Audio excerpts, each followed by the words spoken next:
The millionaire abandoned his beloved out of pride when he discovered she was a waitress.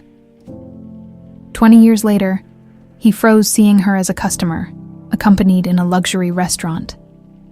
He approached. The aroma of freshly brewed coffee filled the air as Adam Bell entered the small, bustling café on a cold Chicago morning. He wasn't supposed to be there. He usually ordered coffee from his penthouse, where his assistant ensured that his favorite Colombian roast was always ready. But something about that day, or maybe sheer boredom, made him walk into the quaint corner cafe called Bella Brews, dressed in a tailored black coat, with shoes polished to perfection. Adam stood out amidst the cozy, mismatched chairs and the chatter of regulars discussing their morning routines. His sharp blue eyes scanned the room until they landed on the counter. There she was, Megan Thompson. He didn't know her name yet, but something about her caught his attention. She moved behind the counter with effortless grace, handing a steaming cup to an elderly man with a warm smile. Her auburn hair was pulled into a loose ponytail, and a faint dimple appeared on her left cheek whenever she smiled. There was no jewelry, no expensive watch, no designer bag, just that radiant smile. "Sir, what can I get you?" Her voice was soft but confident, pulling him from his thoughts. Yeah, a black coffee, large." Adam cleared his throat, surprised by his own awkwardness. He was used to giving orders in boardrooms, not fumbling over words with a cafe waitress. "Coming right up," Megan said, turning to the espresso machine. As she prepared the coffee, Adam found himself studying her. She seemed genuinely happy doing a simple job, something he couldn't quite understand. "You don't come here often, do you?" she asked, placing the cup on the counter. "No, I don't really do cafes like this." He reached for his wallet.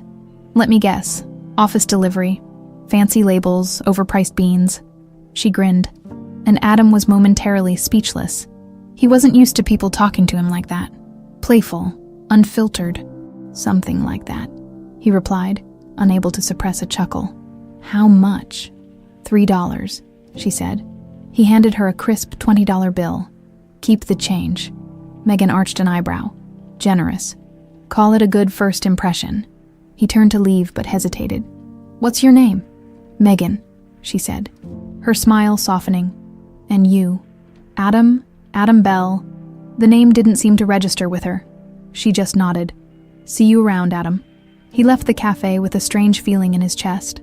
Megan Thompson had treated him like any other customer, not as the heir to Bell Hotels, not as Chicago's golden boy, but simply as Adam. It was unfamiliar, refreshing, and mildly unsettling. The next day, Adam found himself back at Bella Brews. He claimed it was because the coffee was surprisingly good, though he knew better. Megan greeted him with the same friendly smile and a teasing remark about his return to the world of normal coffee drinkers, day after day. The routine continued. Their conversations became longer, moving beyond coffee preferences to books, movies, and dreams. Megan loved art and wanted to study fashion design one day. She spoke about it with a mixture of longing and resignation, as though it was a distant dream. "So why not go for it?" Adam asked one afternoon as they sat at a small table near the window. She shrugged. "Money, time, life, you know how it is." Adam didn't know. He'd always had everything handed to him, thanks to his father's fortune, but he admired her determination. Weeks passed and the casual conversations turned into subtle flirtations. Adam, the man who had always sought women who wore diamonds and walked on marble floors, was falling for a waitress with coffee stains on her apron and stars in her eyes. One rainy evening, he waited for Megan after her shift. When she stepped outside, surprised to see him standing there, he simply said, "Let me take you to dinner." Megan hesitated. "I'm not sure I fit into your world." "Then let me step into yours," Adam replied.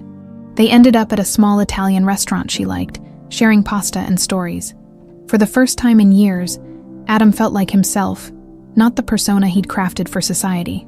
A few weeks later, Adam took Megan to a charity gala. She wore a simple black dress, far less extravagant than the others around her. But to Adam, she was the most stunning woman there. The night seemed perfect until an acquaintance of his, Charles Whitmore, approached. "Adam, who's this lovely lady?" Charles asked, eyeing Megan with polite curiosity. "This is Megan," Adam said proudly. "My girlfriend." Charles extended a hand. "And what do you do, Megan?" "I work at Bella Brews," she said without hesitation. "I'm a waitress." Charles's smile faltered for a split second. "Oh, that's nice." Adam saw the judgment in his eyes. He felt the weight of the room's stares. The next morning, that feeling lingered, planting a seed of doubt. How would his peers react if he pursued something serious with her? The thought unnerved him, but Megan didn't notice. She was happy, and Adam was too, or at least, he thought Qui was. Adam Bell sat alone in his penthouse that morning, the skyline of Chicago stretching endlessly beyond the floor-to-ceiling windows. The city hummed with life below, oblivious to the turmoil swirling inside him. His coffee sat untouched on the glass table, the once inviting aroma now cold and bitter. The previous night's gala haunted his thoughts. Megan's radiant smile, her genuine laugh, the effortless way she charmed people despite being an outsider in that world. And then came the shift, the polite but unmistakable change in expressions when she mentioned her job, waitress. The word had landed like a crack of thunder in a clear sky. He hadn't considered it a problem before, but the look on Charles Whitmore's face stuck with him. The raised eyebrow, the faint smirk, and later the text message. "Hope you're not seriously investing time in that waitress. People are talking." Adam's jaw tightened as the words burned through his mind. He tapped the phone screen, hovered his thumb over the keyboard to fire back a sharp response, but then thought better of it. What would he even say? Megan's different. She's kind, authentic, and doesn't care about our ridiculous games. But even that felt hollow against the weight of judgment pressing down on him. With a sigh, he deleted the message and rubbed his temples. His phone buzzed again. Megan's name lit up the screen. "Hey," he answered, forcing lightness into his tone. "Hey, stranger. You busy?" "Not really." "Good. Come take a walk with me. The lake looks gorgeous today." He hesitated. His gut told him to decline, to buy himself time to process everything. But her voice, warm, hopeful, was his lifeline to something genuine. "Sure. I'll pick you up in an hour." When Adam arrived at the park, Megan was already there, standing by the water's edge, tossing crumbs of bread to the ducks. Her auburn hair caught the sunlight in fiery waves. She wore a simple olive green jacket and sneakers that had seen better days. But to him, she stood out more than any woman at the gala in their designer gowns and glittering diamonds. "Hey," she greeted him, flashing that familiar, easy smile. "Hey, yourself," he said, kissing her cheek. The warmth of her skin against his lips sent a pang of guilt through him. They walked along the gravel path in silence for a while. Megan broke it, as she often did, with a story about work. How Mr. Johnson, a grumpy regular, swore the cafe's cinnamon rolls were the only reason he hadn't retired to Florida. How Mrs. Lee insisted on bringing her cat to the patio every morning, dressed in tiny costumes that matched the weather. Adam chuckled at all the right moments, but his mind was far from present. Instead, he replayed scenes from the gala, Charles's knowing glances, the murmurs behind champagne flutes, the subtle but unmistakable shift in how people regarded him once they learned who Megan was. He thought he'd outgrown caring about those things. He was wrong.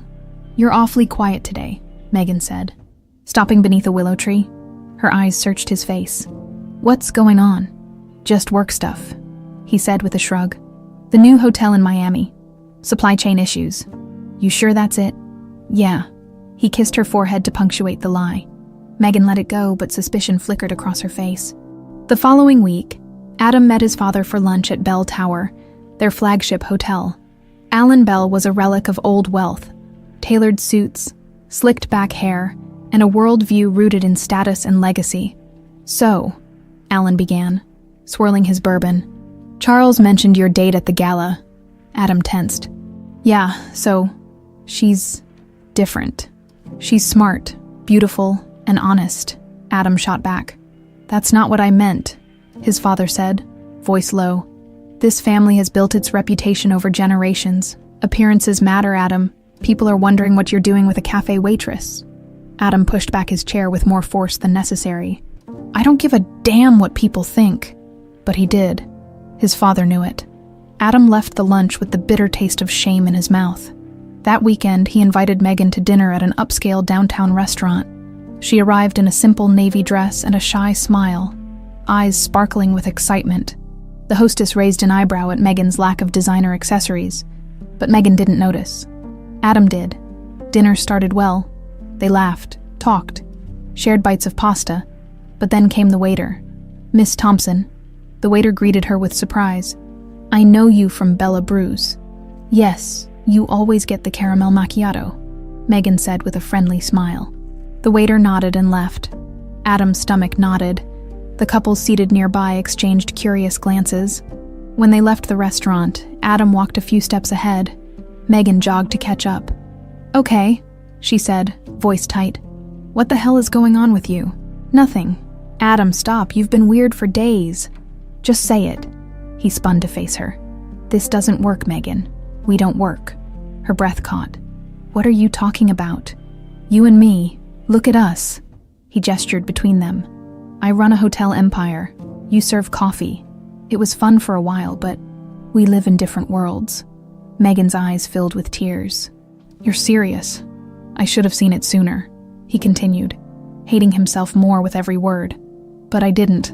Now I do. She stepped back, crossing her arms as if shielding herself. I loved you. I trusted you. Yeah, well, that was your mistake, Adam said, his voice breaking. Megan stared at him for a long moment, her tears now forgotten. When she finally spoke, her voice was ice. One day, Adam Bell, you'll wake up and realize how much you lost. And when that happens, I hope your pride keeps you warm at night.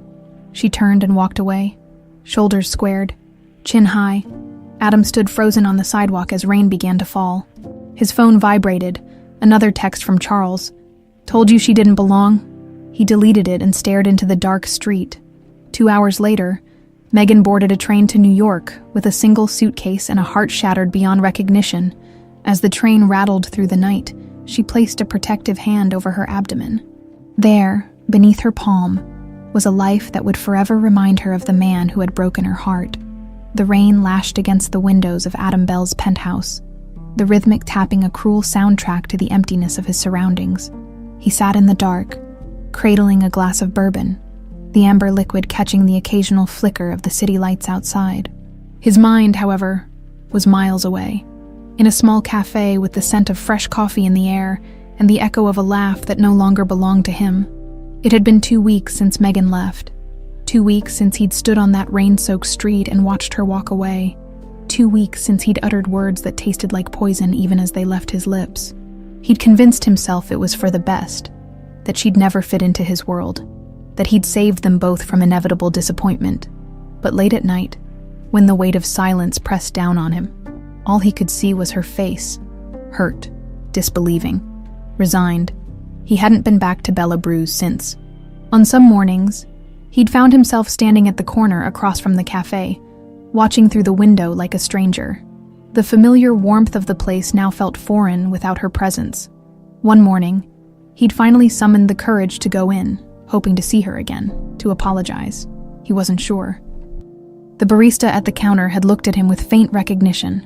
Megan, Adam had asked, his voice uncertain.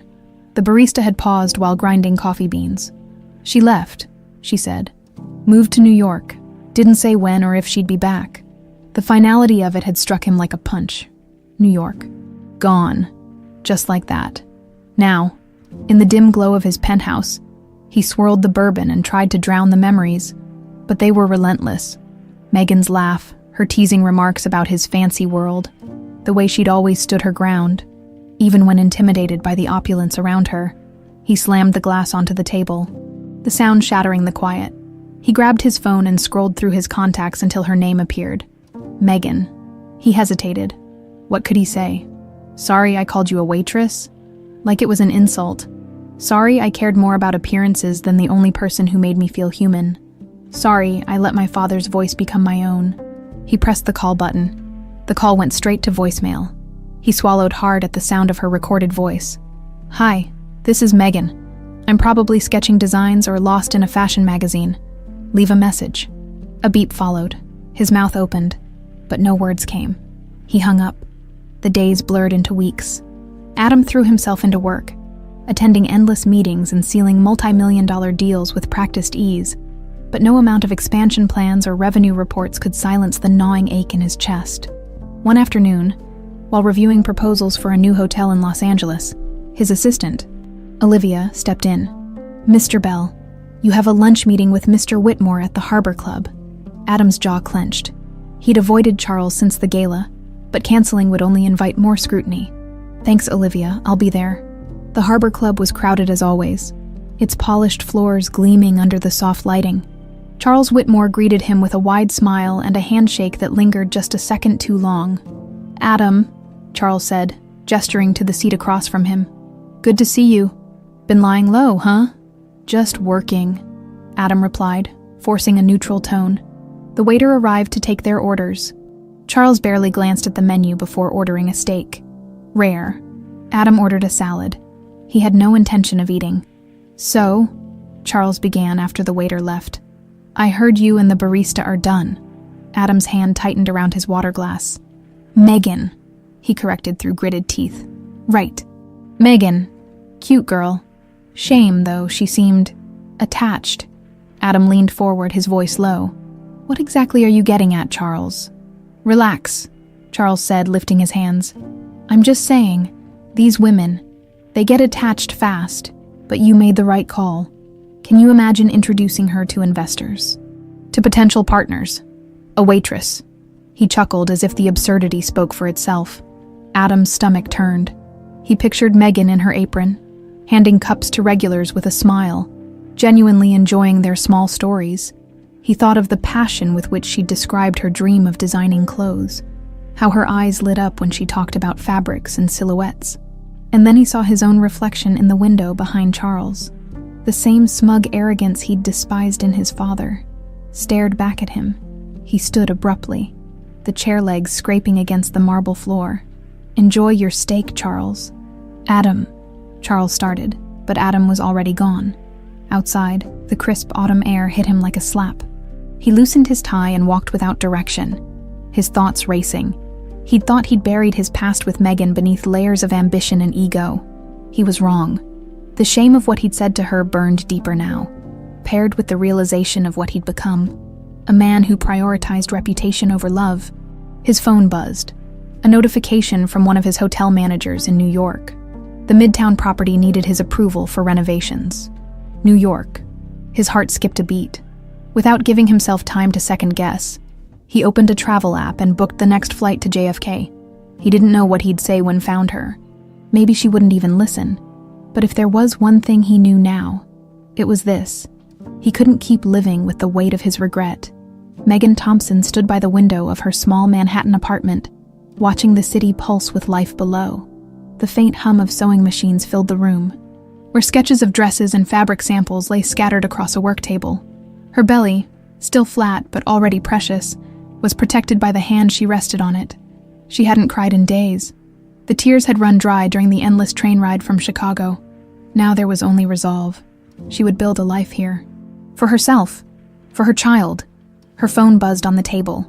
She picked it up and saw Adam's name. A sharp pang hit her chest. She let it go to voicemail, then deleted the message without listening. Turning back to her designs, she inhaled deeply. The past was gone. The future awaited. The city of New York hummed with an energy unlike any other place Adam Bell had known. The streets bustled with determined pedestrians. Taxi horns blared in chaotic symphony, and the towering buildings seemed to whisper stories of ambition and reinvention.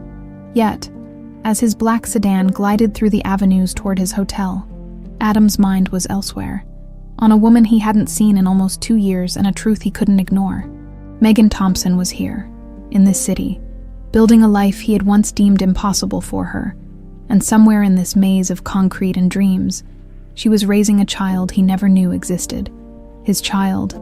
The revelation had come like a freight train weeks after his drunken, sleepless nights in Chicago. A chance conversation with a former colleague who'd seen Megan at a fashion event in Manhattan. "She looked amazing," the man had said, and she had a daughter with her, teenage girl, spitting image of her mom. Adam had stood frozen in place, the word daughter ricocheting through his mind. Megan had hidden a child from him for nearly 2 decades. His first instinct had been anger. How could she keep something so monumental from him? but that anger had quickly given way to a deeper understanding. She probably never believed he could be a father, and at the time, she would have been right. The car stopped in front of Bell Midtown, one of his flagship properties in New York. The valet opened the door, and Adam stepped into the crisp autumn air. The wind carried the faint scent of roasted nuts from a street cart nearby, mingling with the exhaust of passing cars. He ran a hand through his hair, squared his shoulders, and walked into the lobby. The staff greeted him with a mix of deference and curiosity. Adam hadn't visited the New York property in over a year. Olivia, his assistant, was already waiting by the reception desk. "Welcome, Mr. Bell," she said, handing him a tablet with the day's schedule. "Your meeting with the Midtown team is set for tomorrow morning at 9. "Thanks, Olivia, also." He hesitated. "I need a personal favor discreetly." "Of course," she said without missing a beat. "I need you to find someone for me, Megan Thompson. She's in the fashion industry here, owns a business, I think." Olivia's brows rose slightly, but she simply nodded. "I'll get on it." Adam headed to his suite, but sleep was impossible that night. His thoughts spiraled into the unknown. What did Megan tell their daughter about him? Did Scarlett even know he existed? He imagined knocking on Megan's door, seeing the shock on her face, the anger in her eyes, and then there was the child, his child, someone he'd never held, never known, never even imagined. The guilt settled heavy on his chest, an invisible weight that made breathing difficult. He'd spent years chasing acquisitions, attending galas, ensuring the Bell name remained synonymous with luxury and status, and while he'd meticulously built his empire, he'd missed the most important thing life had given him. 2 days later, Olivia entered his office with a single sheet of paper. "Megan Thompson," she said, placing it on his desk. "Founder of Scarlett Designs, boutique showroom in Soho, mid-level success, but she's gaining traction. There was a write-up about her in New York Style a few months ago. And," she hesitated.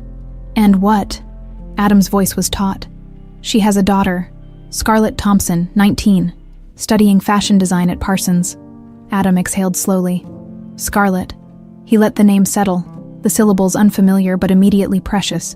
He stared at the paper, tracing the lines of the address with his finger. "Thanks, Olivia. I'll handle it from here." The cab dropped Adam a block from the showroom. He stood on the corner, staring at the storefront with Scarlett Designs written in elegant black lettering on the glass. Inside, mannequins displayed chic dresses and tailored suits, the kind of designs that exuded confidence and timelessness. Just like Megan. His heart pounded. He wasn't a man prone to nerves, but this moment was different. This was his past and his future, colliding in real time. Taking a breath, he opened the door. A bell tinkled softly overhead. The cool scent of fabric and fresh flowers greeted him. The showroom was minimalist, yet warm. Racks of clothing arranged with precision, sketches pinned to a corkboard in the corner, and a sewing machine humming somewhere beyond the partition. A young woman appeared from behind the counter. Her hair was auburn, falling in loose waves over her shoulders, and her eyes were the exact same shade of hazel that haunted Adam's dreams. "Hi," she said, offering a polite smile. "Can I help you?" Adam's throat tightened. He tried to find words, but they tangled and caught. He couldn't stop staring. The shape of her nose, the slight dimple when she smiled. There was no denying it. This was his daughter. I'm looking for Megan Thompson," he managed. The smile faltered. The girl's gaze sharpened with suspicion. "Who's asking?" "Adam Bell." He extended his hand, then dropped it when she made no move to reciprocate. The name landed like a thunderclap. The girl's eyes widened, then narrowed into icy slits. Her jaw tightened, her entire posture shifting into defensive mode. "You're that Adam Bell," she said, voice low. "Yes, I think we need to talk." Scarlett folded her arms. "You're about 19 years too late for that." The door behind her opened, and Megan stepped out. She wore fitted jeans and a crisp white blouse, her hair pulled back into a casual bun. She froze mid-step when her eyes met Adam's. "Adam?" The single word was a mixture of disbelief and dread. His heart lurched. "Megan." Scarlett looked between them, confusion darkening her expression. Megan's face paled. Adam swallowed hard. Every carefully rehearsed line evaporated in the electric tension. "I'm here for both of you," Adam said finally. Megan's lips parted, but no words came. Scarlett turned away with a muttered, "Unbelievable." The silence stretched, thick and suffocating. Outside, the city's noise continued unabated, oblivious to the fault line that had just cracked open in the middle of that quiet showroom. The air inside the showroom thickened into a suffocating stillness. Adam Bell stood there, rooted to the spot, watching Megan's face drain of color. The hum of the sewing machine in the back had stopped, leaving only the faint murmur of traffic filtering through the glass windows. Scarlett Thompson, the daughter he'd just met for the first time, stood with her arms crossed and a glare that pierced through him. "Megan," Adam said again, voice low, uncertain. He was a man who negotiated billion-dollar deals without flinching. Yet here, standing in front of the woman he'd once loved and the daughter he'd never known, his confidence unraveled. Megan took a breath, her fingers gripping the edge of the counter as though the solid wood might steady her. "What are you doing here, Adam?" Her voice was calm, but he could hear the undercurrent of tension. "I had to see you," he said. "To see her." His eyes shifted to Scarlett, who gave a derisive huff in response. "Well, you've seen me," Scarlett said, voice sharp. "So go back to your fancy life, mister. Belle, we're doing just fine without you." Adam's chest tightened. "Scarlett, No," she interrupted. "You don't get to say my name like that. You don't get to just show up and pretend you care." "Scarlett," Megan said gently. "Give us a moment, please." Scarlett hesitated, her eyes locked on her mother's. The unspoken communication passed between them like an invisible tether. With a frustrated shake of her head, she grabbed her jacket from a nearby chair. "I'll be at Hannah's," she muttered, shoving past Adam on her way out. The bell above the door jingled softly as it closed, leaving Megan and Adam alone. Adam rubbed the back of his neck. "She hates me," he said, voice hollow. Megan's expression softened briefly before she steeled herself again. "She doesn't know you enough to hate you. What she knows is what I told her, that you didn't want to be part of our lives." His head snapped up. "I didn't even know she existed." "Megan." "Exactly." Megan crossed her arms, tilting her chin upward. "Because I didn't tell you." "Why?" The word escaped like a punch to the gut. "Why would you keep something like this from me?" Megan exhaled slowly, pressing her lips together as she paced across the showroom floor when she finally stopped. She faced him with the same fiery resolve he remembered from years ago. "Because back then, you cared more about your reputation than you did about me. About us," she said. "I was just a waitress who embarrassed you in front of your elite friends. I was someone you could toss aside when it got inconvenient." Adam flinched at the memory of his cruel words that night. He had been a coward, afraid of judgment, consumed by pride. "I was an idiot," he admitted. "I know that now. An idiot who broke me," Megan said, her voice cracking. "I left Chicago pregnant, alone, scared out of my mind. I worked double shifts, scraped by in a city where I knew no one, all while trying to build a life for Scarlett. And you," her eyes glistened with unshed tears, "you went back to your penthouse, your business deals, your parties. Why would I have ever believed you'd care?" Adam's knees weakened under the weight of her words. "If I'd known," he started, but the sentence withered before he could finish. "You didn't know because I didn't trust you," Megan said, "and I was right not to." Silence settled between them, broken only by the faint tick of the clock on the wall. "Does she know?" Adam asked softly. Megan hesitated. "She knows your name. She knows you're rich. And she knows that when I told you I was a waitress, you called me unworthy." She let out a bitter laugh. "Trust me, she has no interest in playing happy family." Adam closed his eyes for a moment, shame coursing through him. "I don't want to disrupt your lives. I just want a chance to know her." Megan's gaze softened, and for a fleeting second, the walls around her heart seemed to crack. But then she straightened. "That's not up to me anymore," she said. "She's 19. She's the one you need to convince." Adam gave a small nod. "Okay," he said. "Then I'll wait, for as long as it takes." The next morning, Adam sat at a diner near the hotel, his coffee untouched as he scrolled through photos of Scarlett designs on his phone. The articles praised Megan's vision, her bold yet timeless designs that resonated with modern women. There was even a profile that mentioned Scarlett, describing her as a promising young designer following in her mother's footsteps. Adam's heart clenched. He had missed everything. Scarlett's first steps, her first words, her birthdays. The thought brought a sting of regret so sharp it almost took his breath away. His phone buzzed. A text from Olivia. Meeting with Midtown team confirmed for 10 a.m. He responded with a quick thumbs up, then paused. He typed another message. Find out Scarlett Thompson's class schedule at Parsons. I want to know when I can find her. He hit send before guilt could dissuade him. Across town, Megan sat at the kitchen table, phone in hand. Caleb Edwards leaned against the counter behind her, his expression unreadable. He's back, she said softly. Caleb crossed his arms. And what does he want? To meet Scarlett. Caleb's jaw tightened. After all this time, Megan nodded. I told him it was her choice. Caleb ran a hand through his hair. I don't like this, Meg. You built a life without him, a good one. What if he tries to, I don't know, buy her affection? He's got the resources. Megan rubbed her temples. I know, but she's not a kid anymore. She deserves the chance to make that decision. Caleb sighed. I just don't want to see either of you hurt again. Megan gave a sad smile. Neither do I. Her phone buzzed. A message from Scarlett. Mom, I ran into him. He said he wants to talk. What should I do? Megan's thumb hovered over the keyboard. She took a deep breath and typed back. It's your call, sweetheart. Just remember who you are. Adam stood outside Parsons that afternoon, heart racing. Students poured out of the building, laughing, chatting, rushing to their next destinations. And then he saw her, Scarlett, walking toward him with her backpack slung over one shoulder and her jaw set. She stopped a few feet away, eyes guarded. You again? She said flatly. Yeah, Adam replied. Me again. What do you want? Adam took a deep breath. A chance to explain, to listen, to try. Scarlett studied him for a long moment.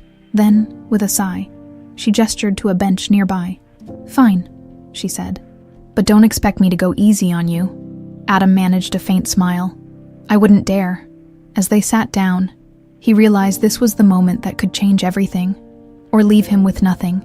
And for the first time in his life, the outcome truly terrified him. The autumn sun cast a golden glow across the benches outside Parsons, but Adam Bell barely noticed. His heart pounded with a mixture of anxiety and hope as he sat beside Scarlett Thompson, his daughter, though the word still felt foreign and too big to hold in his mind. She sat with her arms crossed, her expression guarded, hazel eyes sharp with skepticism. So, Scarlett said after a long silence, you're here, after 19 years. Why now? Adam rubbed his palms against his jeans, his usual confidence, the easy charm that closed million-dollar deals, felt like a flimsy disguise here. Because I didn't know you existed until a few weeks ago, he said. Scarlett's lips twisted into a bitter smirk. Convenient? It's the truth, Adam said. I wish I had known sooner. I wish I'd been there for you. Scarlett arched an eyebrow. Would you really? Or would you have just written a check and called it parenting? The question cut deep because it wasn't entirely unfair. Adam had spent most of his adult life believing problems could be solved with money, influence, and the right strategy. But this was different. This was his daughter. I can't change the past, Scarlett, he said, voice tight. I wish I could, but I'm here now.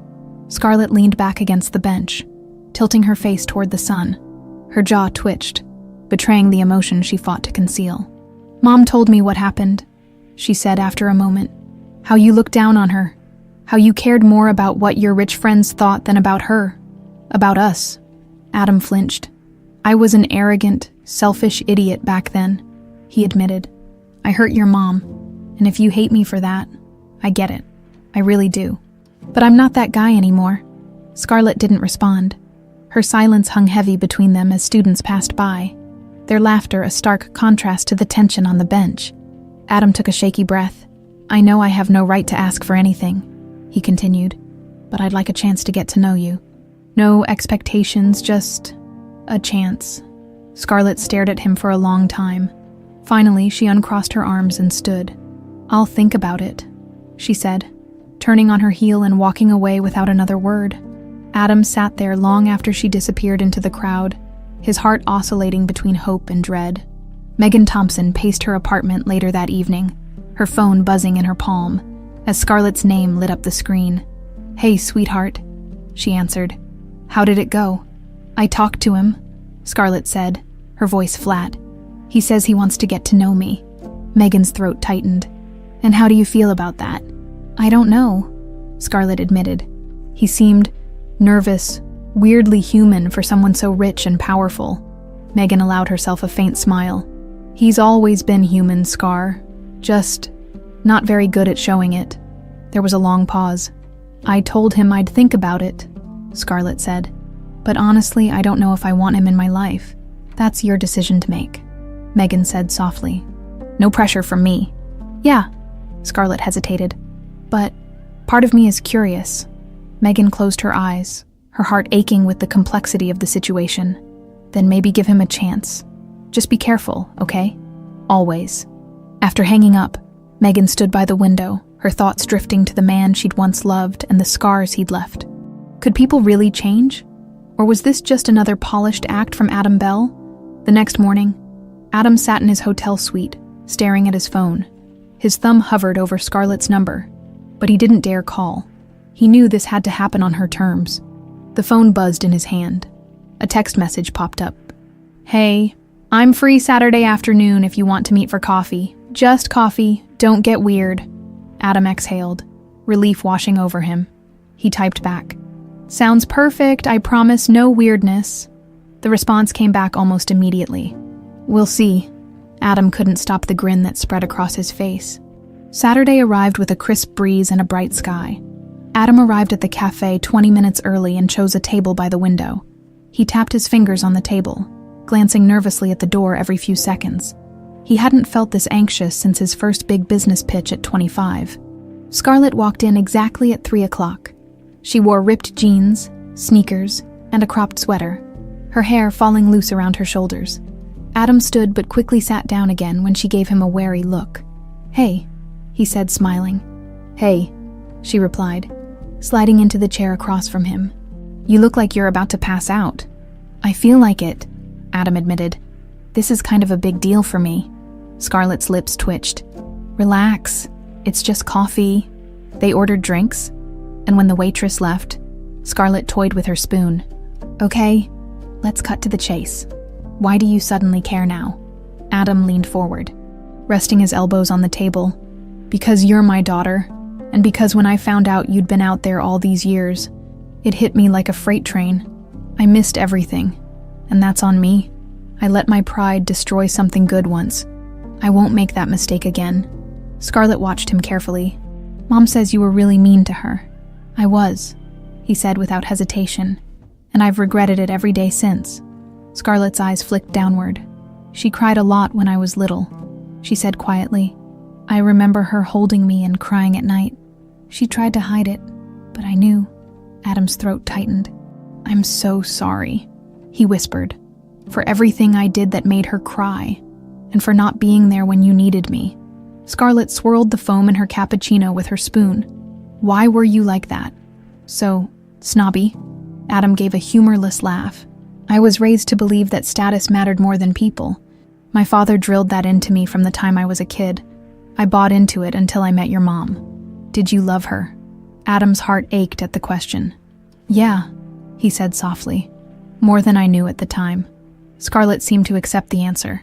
She sipped her drink, eyes distant. "I'm not saying I trust you," she said after a while. "But I'll give you a chance, just don't screw it up." Adam smiled, hope flickering in his chest. "I won't. I promise." That night, Scarlett texted Megan. "I met him, he's complicated, but I think I might give him a shot." Megan stared at the message for a long time before responding. "Okay, just remember who you are, sweetheart." Her hands trembled as she set the phone down. Outside, the city lights twinkled, oblivious to the storm brewing in her heart. The weeks that followed were a careful dance, a delicate balance between past wounds and present curiosity. Scarlett Thompson wasn't sure what to make of Adam Bell. He was nothing like the cold, arrogant figure her mother had described from years ago. He was cautious, sometimes awkward, and always overly attentive in a way that suggested he was terrified of saying the wrong thing. She tested him constantly. When they met for coffee, she brought up topics just to gauge his reactions. "So, I work part-time at a thrift store," she said one afternoon, stirring her caramel macchiato. "Pretty low class, huh?" Adam didn't even flinch. "Sounds cool," he said. "Find anything interesting?" Scarlett squinted at him suspiciously. "You're supposed to say it's beneath me and that I should aim higher," Adam chuckled. "I used to think like that. Now I know better." Scarlett took a sip of her drink, watching him over the rim of her cup. "Mom says you're a fast talker, that you can sell anything to anyone." "She's right," Adam said. "But I'm not selling anything to you. I'm just here." Scarlett didn't respond, but something in her posture softened. Megan Thompson tracked the subtle changes in her daughter with growing unease. Scarlett talked about Adam with cautious curiosity. "He asked me about my sketches today," she said one night while scrolling through her phone. "Didn't fake it either, he actually seemed interested." Megan kept her tone light. "He's a charmer, Scar. Always was." Scarlett glanced up. "You don't want me to like him, do you?" Megan hesitated. "I want you to be careful. He's had almost 20 years to be a father and never was." Scarlett frowned. "Because he didn't know about me. That's on you, Mom." The accusation struck hard, though Megan masked the hurt with a tight smile. "I was protecting you," she said. Scarlett stood, grabbing her jacket. "Maybe I didn't need that kind of protection. Maybe I needed a dad." The door slammed behind her. Megan sat in silence, the echo of Scarlett's words reverberating through the room. Adam invited Scarlett to his hotel suite one Saturday afternoon. He hesitated before opening the door, worried it might feel too much like a showcase of wealth. The suite was massive, marble floors, glass walls overlooking Central Park, and furniture that looked more like sculptures than anything functional. When Scarlett stepped inside, her eyes widened. "This place is insane," she said, running her fingers along the polished wood of the dining table. "Seriously? Do you even know where all the rooms are?" Adam laughed. "Barely. I get lost sometimes." Scarlett gave him a skeptical look. "You're lying." "Okay. Fine. I don't get lost. But I do wonder why anyone needs 3 bathrooms when there's only one person living here." Scarlett walked toward the windows, pressing her hands to the cool glass. "So, is this the kind of life you wanted for me?" she asked. Adam joined her, following her gaze across the treetops. "I wanted you to have options," he said. "I grew up thinking money was the answer to everything. Turns out, it doesn't buy the things that actually matter." "Like family?" Scarlett asked softly. "Exactly." Scarlett turned to face him. "Then why did you push Mom away?" Adam's throat tightened. "Because I was scared," he admitted. "Scared of what people would think. Scared of not being enough. Scared of being like my dad." He rubbed his jaw. "I let my pride win, and I lost the best thing that ever happened to me." Scarlett didn't respond immediately, but when she spoke, her voice was gentler. "I don't know if I can forgive you for that," she said. "But I guess we can start with coffee, and maybe pizza." Adam's smile was shaky but genuine. "Deal?" Caleb Edwards noticed the shift before Megan did. He was at the apartment one evening, pouring wine as Megan picked at her salad. "Scarlett's been different lately," he said. Megan sighed. "Yeah, she's curious about Adam." Caleb set the bottle down. "And you're scared she's going to get hurt." Megan met his gaze. "She will get hurt. He only cares about people when they fit into his world, and once the novelty wears off." Caleb covered her hand with his. "You're not fighting Adam, Meg. You're fighting her need to know where she came from."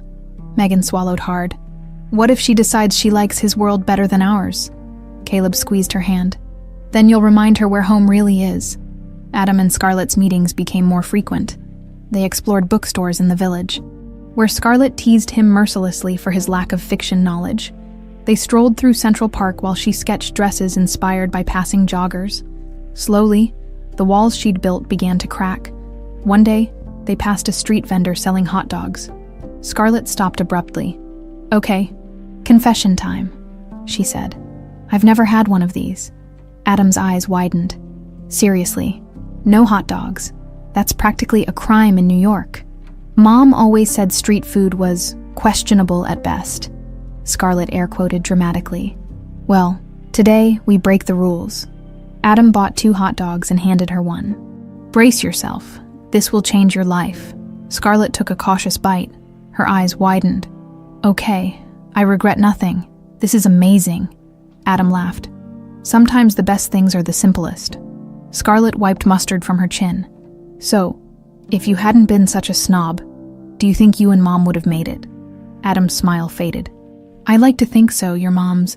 She's tough, smart, the best person I've ever known. I just didn't know how to handle that back then. Do you still love her?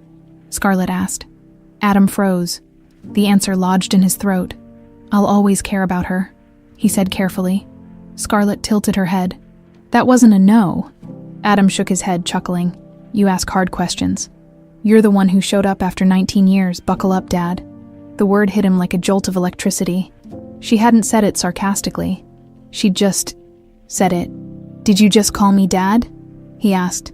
Scarlett flushed. No, I mean, maybe don't get weird about it. I'm absolutely going to get weird about it, he teased, his heart swelling. Scarlett rolled her eyes but didn't correct herself. That night, Megan received a text from Scarlett. Had a hot dog with Dad today. He's surprisingly normal, don't freak out. Megan sat on the couch, phone in hand, heart pounding. She stared at the message until the words blurred. The word Dad hit her harder than she expected. Caleb came in, holding 2 glasses of wine. Everything okay? Megan handed him the phone. Caleb read the text, exhaled slowly, then placed the phone on the table. She called him Dad. Megan nodded. Throat tight. Caleb rubbed her back. You knew this day might come. Yeah, Megan whispered, but I didn't think it would hurt this much. Megan Thompson stood in her living room, staring at the text from Scarlett for what felt like hours. Had a hot dog with Dad today. He's surprisingly normal. Don't freak out. The word Dad burned on the screen, mocking her carefully constructed world. For 19 years, she'd built a life where Adam Bell was nothing more than a cautionary tale, a man who had once broken her heart and walked away from a future he never knew existed. Now, with a single text message, that narrative cracked. Meg! Caleb's voice pulled her from her trance. Talk to me. She turned to face him. His brows were knitted in concern, his glass of wine untouched on the coffee table. She called him Dad, Megan said, voice hollow. She's opening the door to him. Caleb exhaled slowly and leaned forward, elbows on his knees. She's curious. That's natural. But what if he disappoints her? Megan's voice rose with emotion. What if he walks away again? What if he decides she doesn't fit into his perfect, polished world? Caleb reached for her hand. Scarlett's stronger than you think. She got that from you. Megan squeezed his hand but didn't respond. Her mind raced with memories of Adam, his laughter during their early dates, the sharpness of his words when he ended things. The years de sofrimento silencioso en cuanto criava Scarlett sozinha. I need to talk to him, ella disse finalmente. Caleb hesitated, then nodded. Do you want me to go with you? Megan shook a cabeza. This is something I need to handle on my own. Adam Bell sat in his hotel suite, staring at the city lights through the window. His phone was on the table beside him, Scarlett's name highlighted in the recent messages. They had texted back and forth earlier. Nothing profound, just jokes about how her professor at Parsons had compared one of her designs to rebellious street poetry. She'd responded with a laughing emoji and added, Guess I inherited your stubbornness. The thought warmed him. For years, he believed his legacy was measured in hotels, financial deals, and social status. Now, he realized that his true legacy was a 19-year-old with auburn hair and sharp wit, and she was giving him a chance. Tentatively, cautiously, but a chance nonetheless. A knock at the door startled him. He checked his watch. It was almost 10 p.m., too late for staff. Frowning, he crossed the room and opened the door. Megan stood there, his breath caught in his throat. She looked different from the woman he remembered. More poised, more polished, but the fire in her eyes was the same. She wore dark jeans and a tailored black coat, hair pulled back into a low bun. Can we talk? She asked. Of course, Adam said, stepping aside. She walked into the suite, her heels clicking against the marble floor. The door closed with a quiet thud. Sealing them in, Adam resisted the urge to straighten his tie, a nervous habit from a life lived in boardrooms. "Scarlett told me she's been seeing you," Megan began, arms crossed. "She said she called you Dad." Adam nodded, his heart clenching. "Yeah, she slipped up, I think. Tried to act like it was no big deal." "That's a big deal for her," Megan said. "Scarlett doesn't let people in easily. She's cautious. She learned that from me." Adam leaned against the back of the sofa. "I'm not here to hurt her, Megan. I know I screwed up with you. I live with that regret every day. But with Scarlett, I want to do this right." Megan's eyes softened for a fraction of a second before hardening again. "You don't get to decide what right looks like now? You missed 19 years? You don't know her favorite movie or what she eats when she's stressed? You weren't there when she had pneumonia at 3? Or when she fell off her bike and broke her wrist at 7? Adam rubbed his temples. "I know, and I can't fix that. But I can be here now." Megan paced the room, her frustration palpable. "Adam, she's not some business venture you can throw money at. She's not a deal to close." "That's not what I'm doing," he said, voice rising slightly. "I know money doesn't fix this. I'm not trying to buy her. I'm just showing up." Megan stopped pacing, her eyes locked on his. "Showing up," she repeated. "Now, after all this time." Adam exhaled and ran a hand through his hair. "I know how it looks. I know you think I'll disappear when it gets hard, but I won't. I'm here because I can't ignore the fact that I have a daughter, and because I can't live with myself if I walk away again." Megan's lips trembled. The walls she'd spent years building were cracking and she hated it. She remembered the nights correndo sozinha, segurando Scarlett e prometendo que jamais permitiria que Adam Bell machucasse sua filha. Agora, ali estava ele, dizendo que queria fazer parte daquela vida. "I don't trust you," she whispered. "I don't blame you," Adam said. "But trust me or not, I'm staying." Megan turned toward the door, but hesitated with her hand on the handle. "Scarlett thinks you hung the moon after only a few conversations," Ella diz. "Se mulher para trás. If you hurt her, Adam, there won't be a second chance." The door closed softly behind her. Adam stood in the silence, the weight of her warning settling in his chest. He wouldn't hurt Scarlett. He couldn't. But he knew he was also fighting against the shadows of his own past. Shadows Megan had every right to fear. Scarlett sat on her bed when Megan returned home. The sketchpad on her lap displayed half-finished dress designs, but her focus was elsewhere. "How did it go?" Scarlett asked without looking up. Megan sighed, hanging her coat on the back of a chair.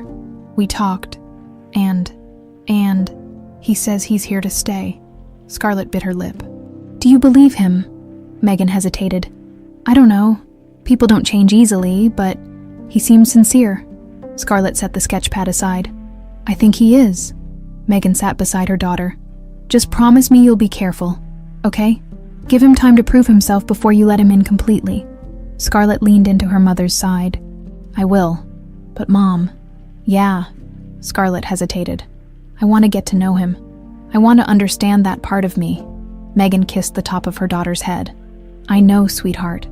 And no matter what happens, I'm here." Adam spent the next morning sitting on a park bench across from Scarlett Designs, watching the world go by. He was about to leave when Megan emerged from the building. She stopped when she saw him. "You're still here," she said, surprised. "I told you," Adam said, standing. "I'm not going anywhere." Megan stared at him for a long moment, then gave a small nod before walking away. Adam watched her go, hope flickering in his chest. One step at a time. That was all he needed. Adam Bell stood on the sidewalk across from Scarlett Designs, hands deep in his coat pockets. As the crisp autumn wind whipped through the streets of Soho, the boutique's window display featured mannequins dressed in sleek, elegant pieces, designs that carried Megan's understated sophistication and Scarlett's youthful edge. He studied the sign painted on the glass. Scarlett Designs. Timeless elegance with a modern twist. His chest tightened with pride and regret. Pride for what they had built without him. Regret for not having been there to witness it. A soft chime drew his attention as the boutique door opened. Scarlett stepped out, her auburn hair glowing under the morning sunlight. She wore ripped jeans, a faded hoodie, and oversized sunglasses balanced atop her head. Adam straightened instinctively. "Morning," he called. Scarlett stopped mid-step and squinted across the street.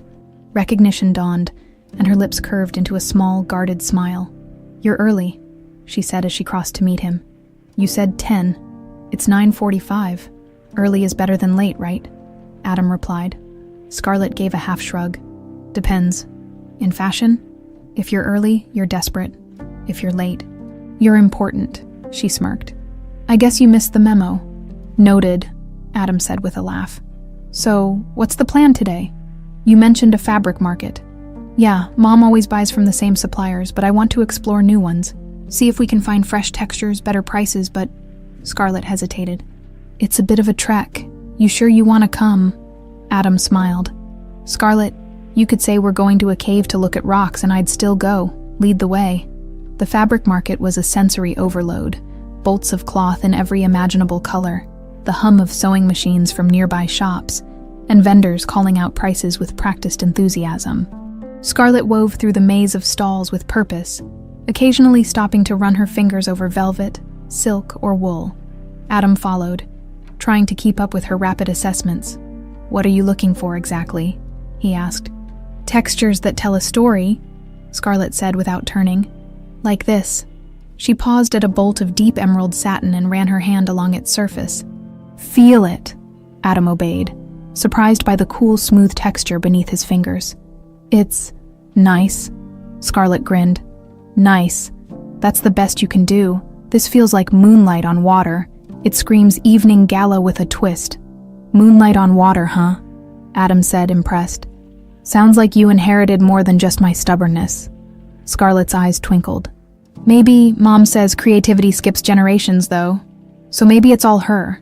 Adam laughed, but felt the familiar pang of guilt at the mention of Megan. "Your mom's got a gift," he said softly. "She always did." Scarlett's smile faltered. "Yeah, she's kind of worried about all this, you know." Adam's stomach turned. "About me?" Scarlett nodded. "She doesn't say it outright, but I can tell. She thinks you're gonna disappear or mess with my head or, I don't know, break my heart." Adam swallowed hard. "I don't blame her. I broke her heart once. I don't plan on doing the same to you." Scarlett studied him for a moment, her expression unreadable. Then she gave a curt nod and turned back to the fabric selection. "We'll see," she murmured. Later that evening, Megan sat alone at the kitchen table, a cup of tea cooling in front of her. Scarlett had texted her earlier. "Spent the day with Dad at the market. He didn't embarrass me too much." Megan had stared at the words for minutes before replying with a simple, "That's good, sweetheart." Caleb appeared in the doorway. "You're brooding again," he said, sitting across from her. Megan rubbed her forehead. It's hard, seeing her connect with him, watching her give him a chance when I spent years protecting her from the idea of him." "You protected her from the old Adam," Caleb said gently. "But maybe this version deserves a shot." Megan gave a short laugh. "He's still Adam Bell, the man who humiliated me in front of his friends, who made me feel like I was nothing." Caleb reached for her hand. "And yet you became everything without him. That strength didn't come from nowhere, Meg." Megan squeezed his hand but said nothing. The shadows of the past refused to loosen their grip. The following week, Adam met Scarlett at Central Park for another walk. The air had turned colder, and fallen leaves crunched beneath their feet. They grabbed hot chocolate from a cart and strolled in silence for a while. "Why did you really leave Mom?" Scarlett asked abruptly. Adam nearly choked on his drink. "That's not an easy answer." "Try me," Scarlett said, voice even. Adam exhaled slowly. "Because I was a coward. I cared too much about what other people thought. I was scared that being with your mom would make me look weak or less than. I was stupid enough to believe that mattered more than love." Scarlett nodded, though her eyes remained distant. "And now I know that I walked away from the best thing that ever happened to me, and I've regretted it ever since." Scarlett tossed a pebble into the pond. "Mom cried a lot when I was little," she said softly. "She tried to hide it, but I heard her sometimes. She always told me we were better off without you." Adam's throat tightened. She had every reason to say that, and maybe she was right. But I'm here now, and I'll be here tomorrow, and the day after that, I won't run again. Scarlett looked at him then, really looked at him, as if searching for cracks in his resolve. Finally, she gave a small nod. "Okay," she said, We'll see. The next morning, Megan was unlocking the door to the boutique when she saw Adam waiting on the sidewalk. He wore jeans, a navy sweater, and an expression she couldn't decipher. "What are you doing here?" she asked, heart pounding. "I wanted to talk to you," Adam said. "About Scarlett, about us, about everything." Megan hesitated, then stepped inside, leaving the door open behind her. Adam followed. Inside, the air smelled of fabric and fresh coffee. Megan crossed her arms. "Talk." "I know you're worried," Adam began. "You think I'm going to let her down? That I'm still the same shallow guy you left behind in Chicago?" Megan's jaw tightened. "Aren't you?" Adam stepped closer, his eyes locked on hers. "No, I'm not. And I get why you don't believe me. I wouldn't either. But I'm here. I'm trying. I've lost 20 years of her life. I'm not losing the rest." Megan's breath caught in her throat, the intensity in his voice, the vulnerability. It wasn't the Adam Bell she remembered. "She's fragile, Adam," she said. "She hides it well, but she feels everything deeply. If you leave..." "I won't," Adam interrupted. "I swear, Megan, I won't leave." They stood there in silence, memories and unspoken fears swirling between them. Finally, Megan sighed and ran a hand through her hair. "I don't know if I believe in second chances, Elodie, but she does. Don't make me regret letting her try." Adam's voice was steady. "I won't." As he left the boutique, Megan collapsed onto a chair, her heart racing. The past had returned, whether she wanted it or not. And this time, it had a name. Adam Bell. The evening sky painted New York City in hues of orange and crimson. As Adam Bell stood outside Scarlett Designs once again, the cool air carried the faint scent of roasted chestnuts from a nearby vendor, but he barely noticed. His thoughts swirled with Megan's last words. "I don't know if I believe in second chances." But she does. Don't make me regret letting her try. The weight of that trust felt heavier than any deal he'd ever closed. The stakes weren't financial. They were personal, raw, human, and terrifying. He was no longer negotiating boardroom contracts. He was negotiating for a place in the lives of the two people he should have cherished from the start. His phone buzzed in his coat pocket. Scarlett's name flashed across the screen. "Scarlett, pizza night.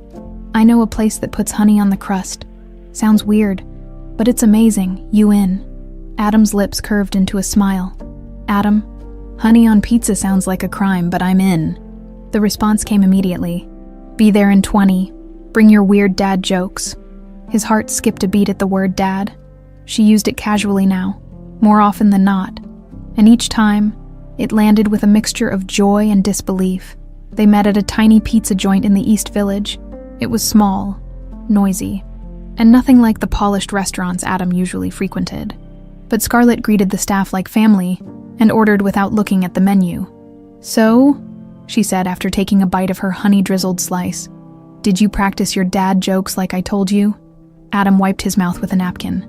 "Oh, I came prepared. What's a skeleton's least favorite room?" Scarlett tilted her head, amused. "I don't know, what?" "The living room." She groaned and dropped her head into her hands. "That was awful. But you laughed." "No," I cringed. "Same thing," Adam said, smiling. Scarlett shook her head, but the laughter in her eyes betrayed her. "You're so lucky I decided to give you a chance," she said, pointing her pizza slice at him. "I know," Adam agreed softly. "I really do." The mood shifted subtly with those words. Scarlett lowered her slice and sat back. "You know, when Mom first told me about you, I imagined someone different. Different how? Colder?" Scarlett said after a moment. "Like, all business, a guy in a suit who talks about profits and tax write-offs, but you're kinda normal." Adam smiled. "Don't spread that around. It'll ruin my reputation." Scarlett smirked, but her expression turned more serious. "Mom's scared, though, I can tell." Adam sobered. "Yeah, I know. She has every right to be. Do you still care about her?" Adam hesitated. The truth sat heavy in his chest. "I'll always care about your mom. She gave me you, and she's remarkable." Scarlett's eyes softened. "Yeah, she is." Adam drummed his fingers on the table. "You know, I'm proud of you. Scarlett, you're smart, creative, and tougher than I ever was at your age." Scarlett ducked her head. cheeks flushing slightly. "Thanks, I think." "No, really," Adam pressed. "I've met hundreds of so-called brilliant people, but you've got something special." Scarlett twirled her straw around her soda. "I guess I get that from Mom." Adam opened his mouth to argue, but stopped. She wasn't wrong. Later that night, Scarlett flopped onto the couch at home, tossing her phone beside her. Megan was folding laundry at the dining table and shot her a curious glance. "Good night," Megan asked. Scarlett grinned. "Yeah, we had pizza, and he told this terrible skeleton joke that I can't get out of my head." Megan gave a small smile but said nothing. Scarlett sat up. "Okay, Mom, what's going on? You've been weird about this whole dad thing since day one." Megan set down a t-shirt and sighed. "I'm just adjusting. It's strange, seeing you connect with someone I spent so long trying to forget." Scarlett fiddled with a loose thread on her hoodie. "He's not who you remember. I mean, yeah, he's awkward sometimes and his jokes are awful, but he's trying, really trying." "I know," Megan said, voice soft. "But people don't always stay the way they pretend to be." Scarlett frowned. "What if he's not pretending?" Megan didn't answer. Adam's world shifted as his relationship with Scarlett deepened. They met regularly, at the park, the café, or her favorite thrift shop. They swapped stories about life, fashion, and the weird quirks they discovered they shared. The same obsessive need to organize bookshelves, the same aversion to mayonnaise, the same dry sense of humor. But every time he tried to broach the subject of Megan or the past, Scarlett tensed and changed the subject. Adam didn't push. He knew trust. Once broken, couldn't be rushed. 2 weeks later, Adam arrived at Scarlett Designs unannounced. Megan was at the counter checking inventory. She looked up, eyes wary when she saw him. "Adam," she said, setting down the clipboard. "What are you doing here?" "I needed to talk to you," he said. "About Scarlett. About us." Megan's jaw tightened. "There is no us anymore." "I know," Adam said quickly. "I get it, but I can't keep pretending like seeing you doesn't stir something in me." Megan's eyes flashed. "Don't do this, Adam." "Why not?" he asked, stepping closer. "We share a daughter, we share a past, and whether you like it or not, we still have a connection." Megan folded her arms, trying to appear unaffected. "That connection died in Chicago when you told me I wasn't good enough." Adam winced. "You're right. I was an idiot back then, but I've changed." Megan shook her head. "People don't change that much, Adam. Not deep down." "I have," he insisted. "Scarlett sees it. Why can't you?" Megan's breath caught in her throat, the intensity in his gaze, the vulnerability. It was unfamiliar, unsettling. For a moment, she was 22 again, standing in a rain-soaked street, heartbroken and humiliated. The memory tightened around her chest. "Because," she whispered, "I don't know if I can survive letting you in again." Adam stepped back, the pain in her voice hitting like a physical blow. "I'm not asking you to let me in," he said softly. "I'm asking you to see who I am now, not who I was." Megan turned away, pretending to adjust a dress on a mannequin. "I can't," she said. "Not yet." Adam hesitated, then nodded, defeated. "Okay, I'll wait." He left the boutique, the bell over the door jingling softly. Megan leaned against the counter, her heart racing. Scarlett found her mother there an hour later, still gripping the edge of the counter. "Mom, what's wrong?" "Nothing," Megan said. "Just old ghosts?" Scarlett tilted her head. "You still love him, don't you?" Megan opened her mouth to deny it, but faltered. The truth lay too close to the surface. "It doesn't matter," she said. "Love doesn't erase the past." Scarlett's lips pressed together. "Maybe not," she said. "But maybe it's a start." Megan closed her eyes. Torn between fear and the faint whisper of hope she'd sworn never to feel again, the late autumn wind whispered through the streets of Soho, scattering brittle leaves across the pavement, as Megan Thompson stood behind the counter of Scarlett Designs. The boutique was quiet. The usual bustle of clients had slowed with the change in seasons. She traced the edge of a fabric swatch absent-mindedly, her thoughts far from the inventory in front of her. Adam's words echoed in her mind. "I'm not asking you to let me in. I'm asking you to see who I am now." She wanted to believe him. God, she wanted to. But how could she? The scars he'd left ran too deep. His pride had once crushed her spirit. His absence had forced her to build an entirely new life. Now here he was again, reappearing after all these years, not just as a man from her past, but as Scarlett's father. The dynamic shifted everything she'd fought to control. The chime above the door startled her. She looked up, expecting a customer. Instead, Scarlett stood there, a takeout bag in one hand, 2 cups balanced precariously in the other. "Hey, Mom," Scarlett said, kicking the door shut with her foot. "Lunch delivery. Figured you'd forget to eat again." Megan smiled despite the heaviness in her chest. "You know me too well." Scarlett set the food on the counter and perched on a nearby stool. "So, how are you holding up?" Megan gave a nonchalant shrug. "I'm fine." Scarlett arched a brow. "Liar. You've been acting weird since you saw Dad." Megan froze at the word. "You call him that so easily now." Scarlett hesitated. "It just happened.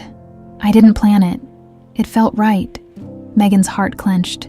"I know, and I get it, I really do, but it's hard for me." Scarlett stirred her iced tea with her straw. "I get that, I do. But Mom, he's different. He listens. He doesn't act like a rich jerk, I swear. He even sat through an entire lecture about fabric dye techniques without checking his phone once." Megan allowed herself a small smile. "That does sound like torture for him." "It was," Scarlett said with a laugh. "But he stayed because I asked him to." She paused, then added softly, "He really cares." Megan sighed and squeezed Scarlett's hand. "I hope you're right." Across town, Adam sat in his hotel suite, flipping through the digital portfolio Scarlett had sent him the night before. Her designs were impressive, bold yet elegant, modern yet timeless. He could see Megan's influence in the lines, but the originality was all Scarlett. He was midway through an intricate sketch of a backless evening gown when his phone buzzed. "Scarlett, can we meet at the café on 5th? Need your opinion on something?" Adam's heart lifted. "Absolutely. See you in 30. The café was a cozy, dimly lit spot tucked between high-end boutiques. Adam arrived early and claimed a corner table. When Scarlett entered, she waved, 2 sketchbooks clutched to her chest. "Okay," she said, sliding into the chair across from him. "Honest opinions only. I'm submitting these to a design competition at Parsons, and I need brutal feedback." Adam grinned. "Brutal is my specialty." Scarlett opened the first sketchbook, and together they flipped through her ideas. She explained each design with enthusiasm, describing the inspiration behind every stitch and pattern. "This one," Adam said, tapping a sketch of a midnight blue dress with asymmetrical sleeves. "It's stunning. Classic but edgy." Scarlett beamed. "I thought so too, but Mom said it might be too risky for the judges." "Maybe, or maybe it's exactly what makes it memorable." Scarlett nodded, then hesitated. "She worries a lot, about you." Adam leaned back. "Yeah, I know, and she should. I gave her every reason not to trust me." "She still cares, though," Scarlett said, watching him carefully. Adam's pulse quickened. "You think so?" Scarlett shrugged. "She wouldn't be this stressed if she didn't." Adam ran a hand through his hair. "I'm trying, Scar. I really am." "I know," she said softly. "So, what happened back then? Why did you push her away?" Adam stared at the table. "I was an idiot. I let pride and appearances control me. I thought love made me weak," he sighed. "But being without her, and without you, was the real weakness. I just didn't realize it until it was too late." Scarlett was quiet for a moment. "You should tell her that." Adam's laugh was bitter. "She wouldn't believe me." "Maybe," Scarlett said, "but you owe it to her to try." That night, Adam stood outside Megan's apartment building. He clutched a bouquet of white lilies, her favorite. If memory served, doubt gnawed at him as he rang the buzzer. "Hello?" Megan's voice crackled through the speaker. "It's Adam," he said. I was hoping we could talk." A long pause followed. Adam's chest tightened. Then the buzzer sounded, unlocking the door. He took the elevator up to the 3rd floor, heart hammering with each passing second. When Megan opened the door, she wore yoga pants and a loose sweater, her hair falling in waves over her shoulders. Her eyes landed on the flowers and narrowed. "Bribery?" she asked. "Maybe," Adam admitted, offering a sheepish smile. Megan sighed but stepped aside. "But Letting him in, he handed her the lilies, and she placed them on the kitchen counter. "Okay," she said, folding her arms. "Talk." Adam rubbed his palms together. "I've been thinking a lot about what you said, about trust. And I get it. I destroyed it. But I'm here now and I'm not going anywhere." Megan's jaw tightened. "You say that now, but when things get hard, I stay," Adam said firmly. "That's the difference. I stayed when Scarlett dragged me to a 3-hour fabric lecture. I stayed when she asked me hard questions about why I left you. And I'm standing here now, in your apartment, hoping you'll give me a chance to prove that I've changed." Megan turned away, staring at the lilies. "Why now, Adam? Why after all these years?" "Because I found out I had a daughter," he said, voice breaking. "And when I met her, I realized how much I'd missed, and how much I didn't want to miss anything else. Not with her. Not with you." He stepped closer. "I'm not asking you to forgive me. I'm asking you to believe that I'm trying to be better, for her and for you." Tears filled Megan's eyes, but she blinked them away. "I don't know if I can," she whispered. Adam gently took her hand. "Then let me show you." For the first time in years, Megan didn't pull away. Scarlett returned home an hour later and found her mother sitting on the couch with the lilies on the coffee table. "Mom?" she asked. Megan looked up, eyes glistening. "He came by, we talked." Scarlett's heart raced. "And," Megan exhaled, "and I'm scared, but maybe it's time to stop running from the past." Scarlett sat beside her, squeezing her hand. "I think that's a good call," she said softly.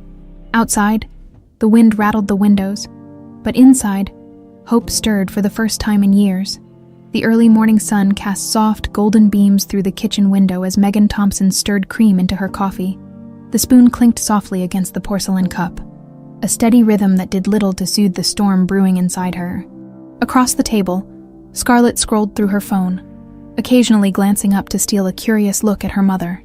"You're quieter than usual," Scarlett said, setting the phone down. "Something wrong?" Megan sighed, swirling the coffee absently. "No, just thinking." "About Dad?" Scarlett asked. Leaning forward, Megan winced at how naturally the word Dad now rolled off Scarlett's tongue. "Yeah," she admitted. "He came by last night." Scarlett's eyes lit up with interest. "I know," she said, grinning. "He texted me after he left, said it was complicated." Megan arched an eyebrow. "He said that?" "Yup." Scarlett toyed with her bracelet. "So, is it complicated?" Megan set the cup down and rubbed her temples. "He says he's changed, that he's trying, and I believe that he wants to be here for you." Scarlett tilted her head. "But you don't believe he can be here for you." Megan gave a soft laugh. "You're too smart for your own good. You know, genetics," Scarlett said with a smug grin. Megan's smile faded. "It's hard to trust someone who once broke you so completely." Scarlett reached across the table and squeezed her mother's hand. "Maybe he deserves the chance to show you that he won't break you again." Megan swallowed hard and nodded. Though the fear still coiled in her chest, Adam Bell stood at his hotel room window, coffee in hand, watching the morning traffic weave through the streets below. He hadn't slept much after leaving Megan's apartment the night before. His mind was tangled in memories of the past and the fragile hope he'd seen flicker in Megan's eyes. His phone vibrated on the nightstand. A message from Scarlett. "Scarlett, Mom's nervous, but she's thinking about it. Don't screw it up, okay?" Adam chuckled softly and typed back. "Adam, I'll do my best. No screw-ups, got it?" He tossed the phone onto the bed and ran a hand through his hair. He needed a plan. A way to prove to Megan that this time, he wasn't the same man who had thrown away their love for the sake of social appearances. He paced the room, his mind racing through ideas until an old memory surfaced. The sketchbook Megan always carried when they were dating. She'd once dreamt of opening her own boutique, long before Scarlett was born. And now she has. Adam smiled to himself. If Megan couldn't trust words, maybe actions would speak louder. 2 weeks later, Megan arrived at Scarlett Designs early to finalize preparations for a private showcase she'd scheduled for a group of high-end clients. Scarlett was already there, steaming a silk dress. "You're here early," Megan said, surprised. Scarlett shrugged. "Couldn't sleep. Nervous about tonight." Megan smiled. "You'll do great. Our designs speak for themselves." The doorbell chimed, and Megan turned. The delivery driver stood there holding a clipboard. "Delivery for Megan Thompson," the man said. Megan frowned. "I didn't order anything." The driver shrugged. "It's all paid for. Need a signature." Megan hesitated, then signed the form. The man handed her a thick envelope. She opened it and unfolded a single piece of paper. Her breath caught as she read the printed words, "Deed of ownership. Scarlet Designs Building. Transferred to Megan Thompson." Her heart stopped. What is this?" she whispered. Scarlet peered over her shoulder. "Wait, is that the deed to our store?" Megan's hands trembled. The bottom of the page held a handwritten note. "Megan, I know you built this business on your own. I just wanted to make sure you always had a place to keep building. No strings attached. Adam." Megan's knees wobbled, and she gripped the counter for support. "Did you know about this?" she asked Scarlet. Scarlet shook her head, eyes wide. "No, he said he wanted to show you he was serious. But I didn't know it was this." Megan sat heavily in a chair, staring at the paper. Adam had bought the building, not as a show of power or control, but to give her security, after years of struggling to pay rent, of worrying about whether the landlord would sell to developers. The boutique was now hers. Her phone vibrated in her pocket. A message from Adam. "Adam, sorry if I crossed a line. I just wanted you to feel safe. Let me know if I made a mistake." Megan blinked back tears. The old Adam would have used this as leverage. The new Adam was scared he'd overstepped. She stood abruptly. "I need to talk to him." Scarlet smiled. "Yeah, you do." Adam was sitting in his hotel suite, rereading Megan's text history for the 10th time, when a knock at the door startled him. He opened it to find her standing there, cheeks flushed from the cold, the deed still in her hand. "You bought my building," she said without preamble. Adam nodded cautiously. "Yeah, I did." "Why?" "Because it's yours," he said. "You built that business from nothing. I just made sure no one could take it from you. I didn't do it to control anything, Megan. I swear." She stared at him, eyes glistening. "You didn't have to do that." "I know," Adam said softly. "But I wanted to. For you, for Scarlet, for the life you built without me." Megan's breath hitched. "This is so unlike you." Adam smiled faintly. "That's kind of the point." They stood there in silence until Megan stepped forward. "I don't know if this means I trust you," she said, "but it's a start." Adam reached out, hesitated, then gently clasped her hand. "That's all I need," he whispered. That night, during the showcase at Scarlet Designs, Megan stood beside Scarlet, greeting clients and explaining the inspiration behind each piece. Across the room, Adam mingled quietly, avoiding the spotlight. Caleb arrived halfway through the event, his smile faltering when he saw Adam. He walked over to Megan and leaned in. "He's here," he said. "I know," Megan said softly. Caleb's jaw tightened. "You're really letting him back in?" Megan met his gaze. "He's Scarlett's father, Caleb. And maybe he's not the man I thought he was." Caleb stepped back, hurt flickering in his eyes. "Just don't forget who was here when he wasn't." Megan's heart ached as Caleb turned and left. Adam saw the exchange from across the room but said nothing. When Megan rejoined him later, he handed her a glass of champagne. "Trouble?" he asked softly. "Complicated," she said. Adam smiled. "Seems to be a theme with us." Megan chuckled, the sound lightening the tension between them. As they stood there, Scarlet approached, eyes shining. "Mom, we just got the first pre-order for the midnight blue dress. A boutique in LA wants a whole collection."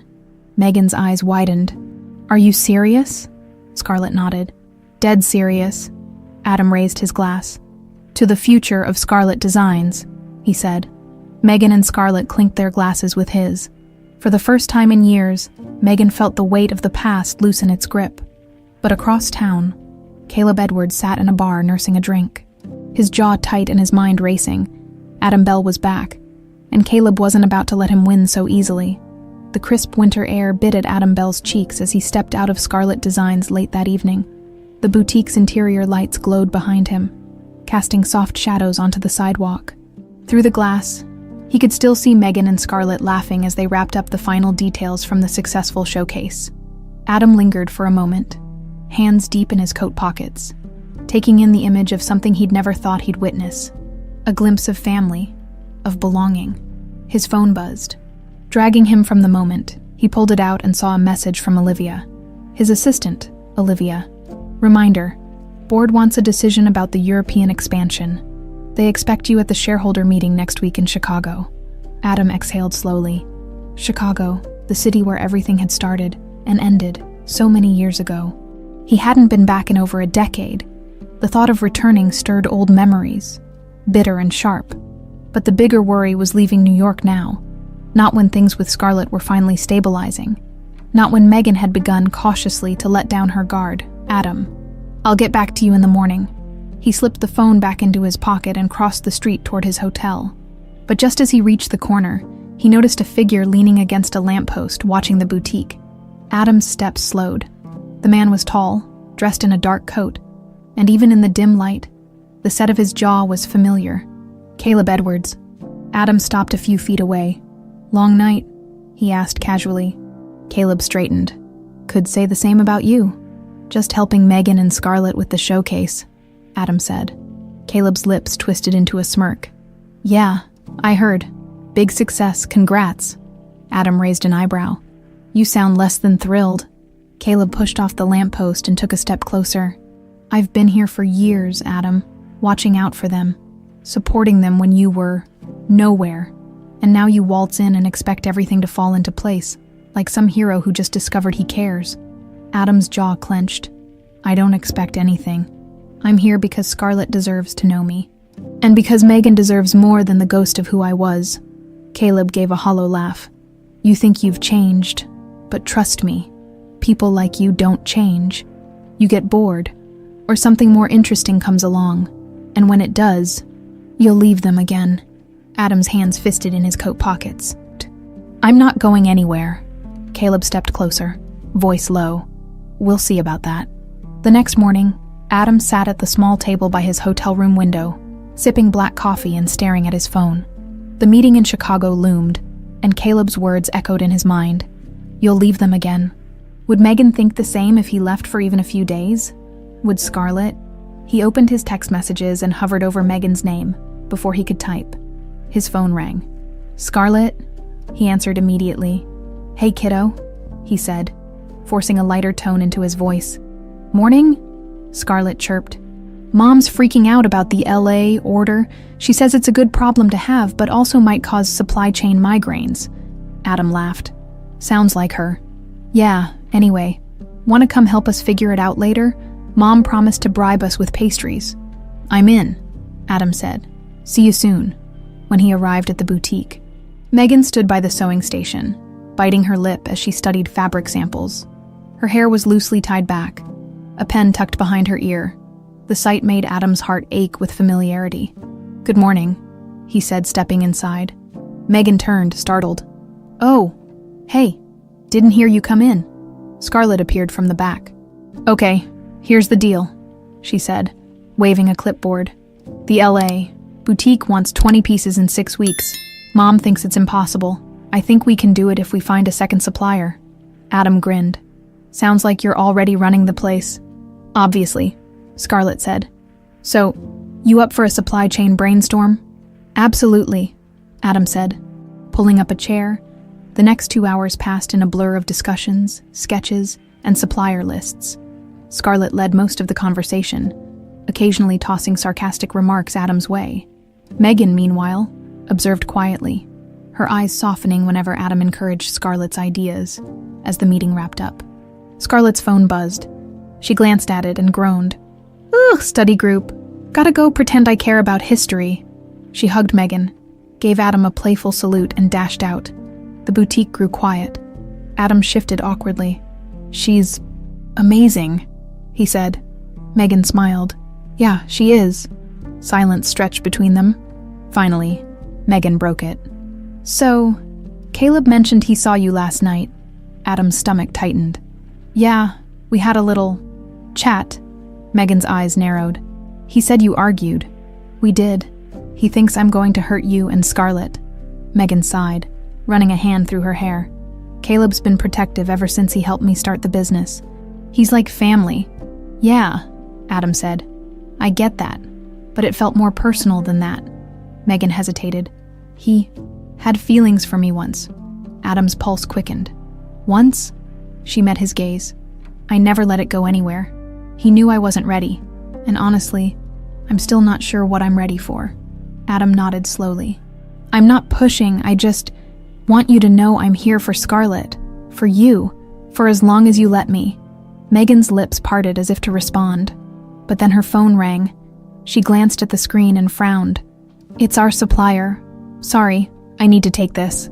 Adam gave a reassuring nod as she walked away, but the lingering tension in the air told him that Caleb's shadow hadn't left the room. That night, Adam was packing a small bag for his trip to Chicago when his phone buzzed. A message from an unknown number. Unknown. Leaving town already? I told you you'd walk away eventually. Some things never change. Adam stared at the screen. Anger rising, he tapped back a response. Adam, who is this? 3 dots appeared, then disappeared. No answer. Adam's gut told him the sender was Caleb, but confronting him wouldn't solve anything. Actions would. He had to go to Chicago for the meeting, but he would return. He owed that much to Scarlett. And to Megan. The next morning, Adam knocked on the door of Megan's apartment. She opened it, surprise flickering in her eyes. Adam, I need to go to Chicago for a couple of days, he said. Business meeting, but I'll be back. I just wanted you to hear that from me. Megan's lips twitched with an almost smile. You didn't need to tell me. Yes, I did, Adam said, because I promised I'd show up and I will. Megan nodded. Okay, safe travels. As Adam turned to leave, Megan called out, Adam. He looked back. Thank you for telling me. Adam smiled softly. I'll see you soon. As Adam boarded the plane to Chicago, Caleb Edwards sat in his car across from Megan's apartment, watching Adam disappear into the terminal. Caleb's fingers drummed on the steering wheel. He'd warned Megan once before. Adam Bell would leave, and now he had. All Caleb had to do was wait. The hum of the plane engines thrummed beneath Adam Bell as he stared out the window at the clouds stretching endlessly across the sky. The familiar ache of regret sat heavy in his chest.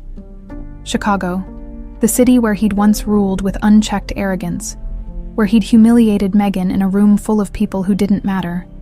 And now he was going back. Not as the untouchable hotel magnate, but as a man trying to rewrite a broken legacy. He pulled out his phone and reread Scarlett's last text. Scarlett, good luck in Chicago. Don't let the bored people scare you and bring me a souvenir. Something cool, not a boring hotel pen. Adam smiled faintly and typed back, I'll find something, maybe a key to the city, as the plane began its descent. His thoughts shifted to Megan. The look in her eyes when he told her about the trip had been cautious, but not dismissive. That was progress. Just get through this meeting, he told himself, then go home. Because New York wasn't just a city anymore. It was where his daughter lived, and where Megan was beginning to let him in again. In New York, Megan Thompson stood in the boutique, rearranging a display of scarves. She adjusted each fold with mechanical precision, her mind far from the task. Her phone buzzed on the counter. Caleb, coffee later. She hesitated before replying, Sure, 3 p.m. at Perks. The last thing she needed was Caleb stirring up more negativity about Adam, but she owed him a conversation after their last tense exchange. Later, at the café, Caleb stirred his espresso with a deliberate slowness. His eyes, always sharp, studied Megan as she sipped her cappuccino. So, he's gone, Caleb said casually. Megan frowned. Adam had a meeting, he'll be back. Caleb's lips twitched into a half smile. That's what men like him say, until they don't come back. Megan set her cup down with more force than intended. What are you trying to do here, Caleb? Protect you, he said, leaning forward. And Scarlett, I've seen guys like Adam before. They drop in, make big promises, and then when things get messy, they disappear. He's done it once. He'll do it again. Megan's stomach churned with uncertainty. He's different this time. Maybe, Caleb said. Or maybe he's just bored of his old life and you're the shiny new distraction. Megan stood abruptly. Thanks for the coffee, but I don't need your warnings, as she walked away. Caleb called after her, voice low but sharp. When he leaves again, don't say I didn't warn you. The words lodged in her chest like ice. In Chicago, Adam sat in the boardroom of Bell Global Holdings, facing a semicircle of stern, middle-aged men. The agenda centered on expanding the company's presence in Europe, a project he'd once championed. Now, it felt like a distraction from what really mattered. "Mr. Bell," said Charles Monroe, the CUO, "we need your signature to finalize the Paris deal." Adam hesitated. Signing meant committing to months of international travel, meetings in London, site inspections in Madrid, negotiations in Rome, time away from Scarlett, from Megan. "Let me think about it," Adam said. Monroe exchanged a knowing glance with the others. "We can't delay much longer, sir." Adam gave a tight nod. "I'll have an answer soon." He left the meeting with his mind spinning. Outside the office tower, he paused on the steps and pulled out his phone. He dialed Megan's number before doubt could stop him. She answered on the second ring. "Hey," she said, surprised. "Hey," Adam said, voice softer than usual. "Just wanted to hear your voice." Megan's heart stuttered. "Rough meeting." "Yeah, they want me to sign off on a European expansion. It would mean a lot of travel." Megan's fingers tightened around the phone. "What are you going to do?" Adam blew out a breath. "I don't know yet. I promised Scarlett I'd be here, and I promised you I wouldn't run again." Megan closed her eyes. "I guess you have to decide what matters more." "I already know," Adam said. "I just need to figure out how to make the board understand that." After they hung up, Megan sat on the couch, her thoughts tangled. Caleb's warnings echoed in her mind. What if Adam got swept up in his old world? What if he left again? Scarlett, meanwhile, paced the floor of her dorm room. Her roommate, Hannah, watched with mild amusement. "Relax," Hannah said. "It's just your dad." "Exactly," Scarlett snapped. "He's in Chicago, the city he swore he never wanted to go back to. What if he decides he likes it again? What if he forgets about me?" Hannah arched a brow.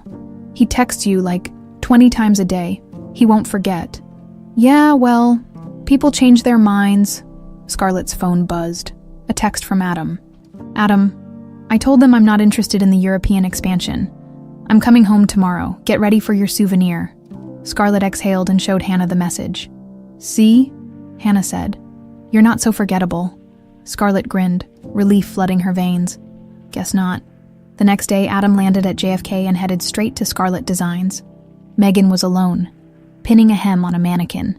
She straightened when he walked in, brushing her hair from her face.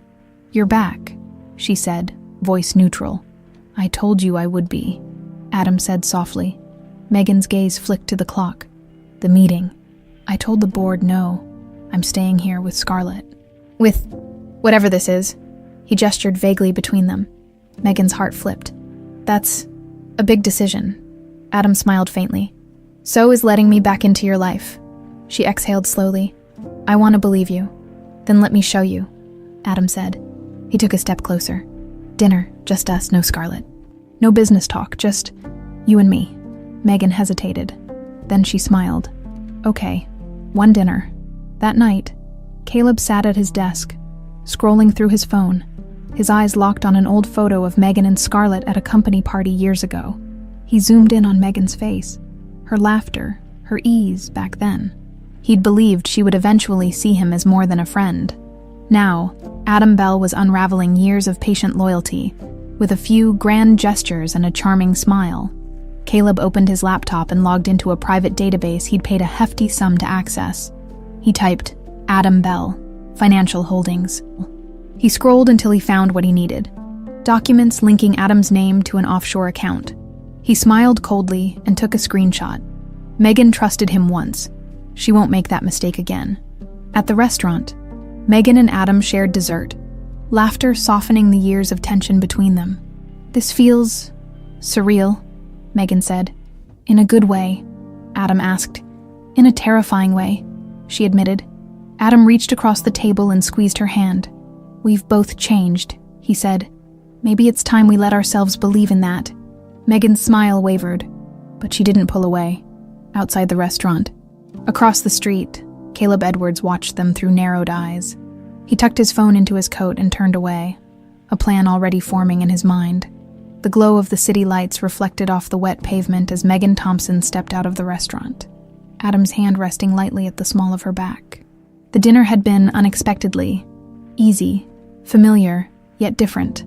They'd laughed, shared stories, even debated the merits of pineapple on pizza without the usual guarded walls.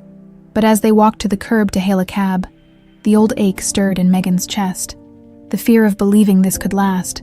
"Thanks for tonight," she said, turning to face Adam. "It was nice." "Nice," Adam teased. "I was aiming for unforgettable." Megan smiled softly. "Let's not get ahead of ourselves." Adam held the door open as she slid into the taxi. As she settled into the seat, her phone vibrated. She glanced at the screen. A message from Caleb. "Caleb, we need to talk urgent. Call me when you're alone." Her stomach twisted. She locked the screen and looked at Adam, who had just slid in beside her. "Everything okay?" he asked. "Yeah," she lied. "Just work stuff." Caleb paced his apartment, phone in hand. The documents were printed and spread across his dining table. Account statements, transfers, names, Bell Global Holdings, offshore subsidiaries. It was all here. Evidence, or at least enough to sow doubt. Megan would see what kind of man Adam really was. And when she did, she'd finally close that chapter forever. He hit dial. Megan answered on the second ring. "Caleb, what's going on?" "I need to see you," Caleb said, voice tight. "It's about Adam." Megan hesitated. "Caleb, Please, Meg. I swear this isn't jealousy. I found something. Something you need to see." Megan rubbed her forehead. "Okay, tomorrow morning, my office, early. The next morning." The next. Megan arrived at Scarlet Designs before dawn. Caleb was already there, waiting outside with a manila folder in hand. His eyes were shadowed with exhaustion. "Okay," Megan said, unlocking the door. "What's so important that it couldn't wait?" Inside, Caleb placed the folder on the counter and opened it. "I know you've been giving Adam a chance," he said, voice measured. "But before you go any further, you need to know the truth." Megan's gaze fell on the documents, bank statements, transfers, offshore accounts in the Cayman Islands. "What am I looking at?" she asked, pulse quickening. "Adam's financial activity," Caleb said. "These accounts are tied to shell companies. He's been funneling money through them for years, probably to avoid taxes, classic corporate maneuver. And guess what? One of these accounts was opened just 3 months ago, right before he showed up here." Megan's mouth went dry. "You think he came back because of this?" Caleb nodded. "It makes sense, doesn't it? He suddenly discovers he has a daughter, shows up all reformed. Meanwhile, he's using the company as cover. Maybe he's laundering money, or maybe he's using Scarlet Designs as part of a scheme." Megan stepped back, her heart racing. No, that doesn't make sense. He bought the building for us. He's been helping Scarlet with her designs. He wouldn't he?" Caleb interrupted. "He walked away from you once, lied about who you were, humiliated you, and now you think he suddenly became a saint." Megan's vision blurred with confusion. The past and present collided. The man who'd once scorned her was gone, wasn't he? Or had she been a fool to believe it? Caleb softened his tone. "I'm only telling you this because I care. I've always cared." Megan swallowed hard. "I need time to process this." Caleb placed a comforting hand on her arm. "Of course, just be careful." That afternoon, Adam stopped by the boutique with coffee and croissants. Megan accepted the cup with a tight smile. "You okay?" Adam asked, immediately noticing the tension. "Yeah," she said, forcing cheerfulness. "Just tired." "Sure. Positive," Megan said. Adam didn't believe her, but he didn't push. Instead, he told her about his morning with Scarlett and their plans to attend a design expo next weekend. Megan nodded along, but her mind remained stuck on the documents. Every smile Adam gave her, every gentle touch, suddenly felt like part of an elaborate lie. That night, Megan sat in bed, laptop open. She searched the account numbers from Caleb's documents. They matched legitimate subsidiaries of Bell Global Holdings, but one name stood out. Scarlet Future LC. Her heart stuttered. Scarlet. He'd named a shell company after their daughter. She closed the laptop and buried her face in her hands. The next day, Scarlet burst into the apartment with excitement. "Mom, guess what? Dad said he's taking me to the Parsons Design Expo next weekend. He said it's like the Super Bowl of fashion." Megan's heart cracked. "Dad!" The word came so naturally to Scarlett now. "That sounds great, sweetheart," Megan said softly. "Yeah, it is. And guess what? He said maybe, just maybe, he'd help me pitch my own mini collection next year." Scarlett's eyes sparkled. "Can you imagine? Scarlett Designs Jr." Megan smiled weakly, but the words echoed ominously. Scarlett Designs Jr. And the shell company, Scarlett Future LLC, coincidence? Or something worse, the night before the expo. Megan paced the living room while Scarlett packed upstairs. Caleb's voice rang in her ears. "He's using your daughter, using your company." Unable to resist, she grabbed her phone and called Adam. He answered immediately. "Hey, Megan, what's up?" "We need to talk," she said, voice trembling. "Okay, about what?" "About the accounts, about Scarlett Future Else." A beat of silence. Then Adam's voice, low and careful. "Where did you hear about that?" Megan's heart plummeted. "So it's true." "It's not what you think," Adam said quickly. "Just let me explain. You've been lying this whole time," Megan whispered. "No, I set that account up to invest in Scarlett's future designs, to help her launch her own line someday." Megan shook her head, tears burning her eyes. "That's convenient. Megan, please, I swear." She hung up. The next morning, Adam waited outside the boutique, suitcase in hand for the trip to the expo. When Megan and Scarlett arrived, Megan's expression was cold, distant. "Morning," Adam greeted cautiously. "Morning." "Dad," Scarlett said, hugging him. Megan handed Scarlett her suitcase and watched as she loaded it into the car. Then she turned to Adam. "If you hurt her," Megan said, voice like ice, "you'll regret it." Adam's face fell. "Megan, just go." Adam opened his mouth to argue, but stopped. Instead, he nodded and climbed into the car with Scarlett.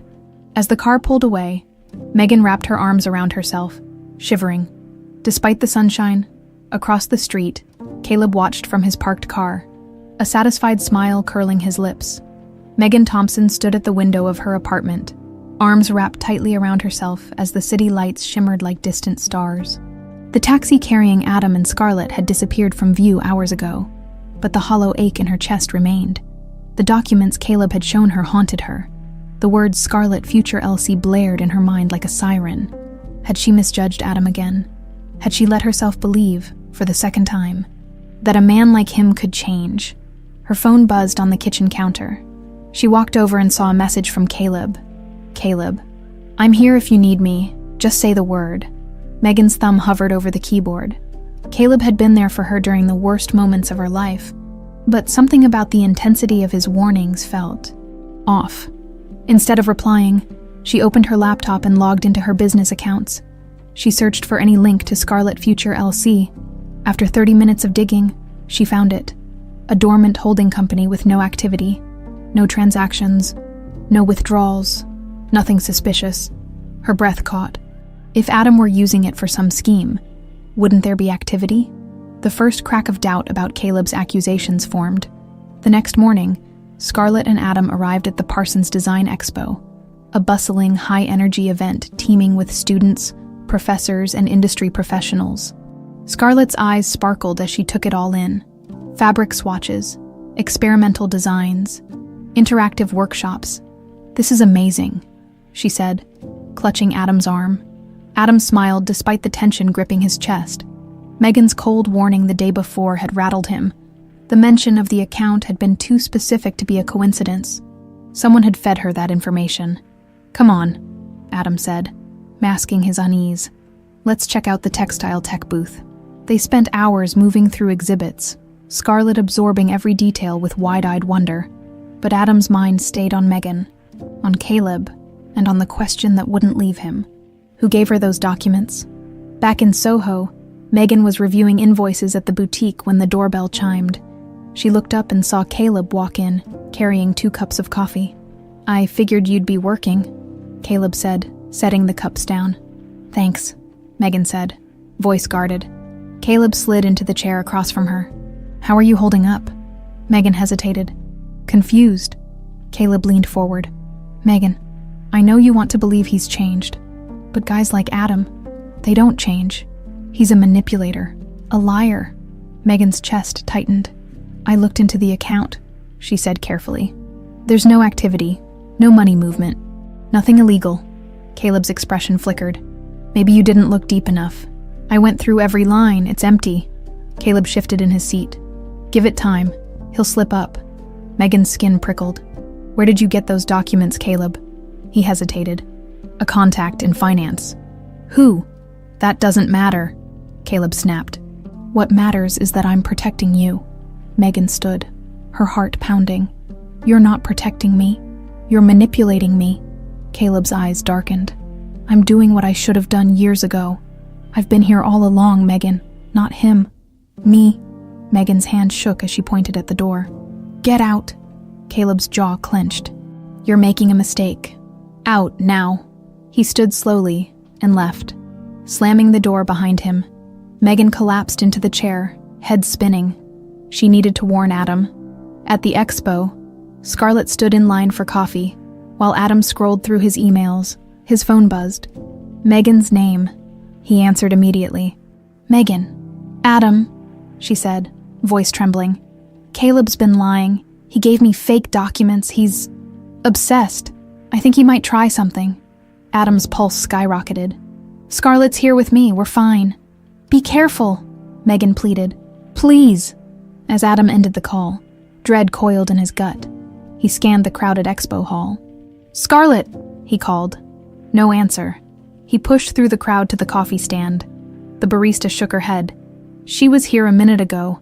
A guy said he was her uncle and took her toward the back exit. Adam's heart stopped. Caleb, he whispered. Scarlett woke with a throbbing headache. The last thing she remembered was standing in line when Caleb appeared, smiling, saying her dad had sent him to get her. She'd followed him outside and then darkness. Now she was in a dimly lit room. Her hands and feet were tied to a chair.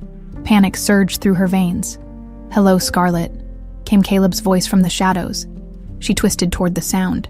He stepped into view, eyes cold. Caleb, what the hell? She stammered. I'm doing this for your mom, Caleb said, crouching beside her. Your dad's a liar, a fraud. I'm going to prove it. And once your mom sees the truth, she'll thank me. Scarlett's stomach churned. You're insane. Caleb smiled faintly. No, I'm just the only one who really cares. He pulled out his phone and dialed. Adam's phone rang. Caleb's number. He answered on the first ring. Caleb, Adam growled. Where is she? Calm down, Adam, Caleb said smoothly. She's safe, for now. If you hurt her, hurting her, I'm not the villain here, you are, Caleb hissed. You waltzed in after 19 years and stole the life I built. Now you're going to pay. What do you want? Adam demanded. Come to Pier 17, alone, no police, or Scarlett pays the price. The line went dead. Adam sprinted toward the exit.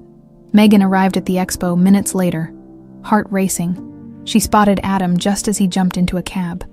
Adam! She screamed. He heard her and waved frantically. Pier 17, Caleb's got Scarlett. Megan's blood turned to ice. She hailed another cab and followed. Pier 17 loomed dark and abandoned. Adam's car screeched to a halt. He bolted out, scanning the shadows.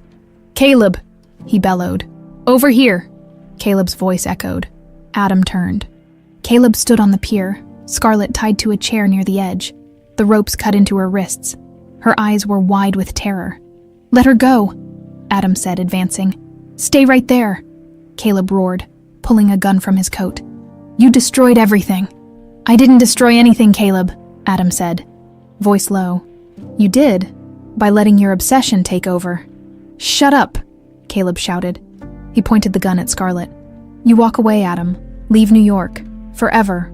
Or she dies. Adam's hands trembled. Okay, I'll leave. Just let her go. No, Scarlett screamed. Don't leave me. Caleb's finger tightened on the trigger. A sudden shout cut through the air.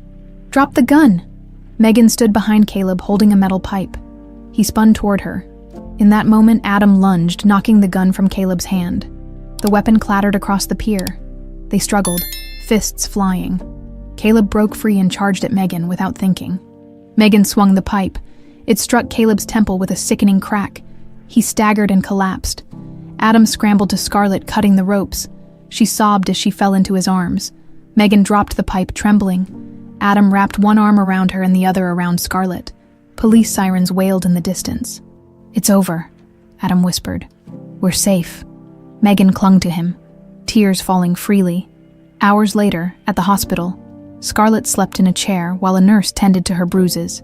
Adam sat beside Megan, their hands intertwined. "I almost believed him," Megan said, voice raw. "I almost let him tear us apart." Adam kissed her knuckles. "He preyed on your fear, but we're stronger than that." Megan rested her head on his shoulder. "I was wrong about you. You didn't run." Adam smiled softly. "I told you. I'm here to stay." Scarlett stirred, opened her eyes and whispered, "Dad." Adam kissed her forehead. "I'm here, sweetheart. Always." Megan squeezed his hand. The walls finally gone. Together they sat in silence, the weight of the past giving way to the promise of a new future.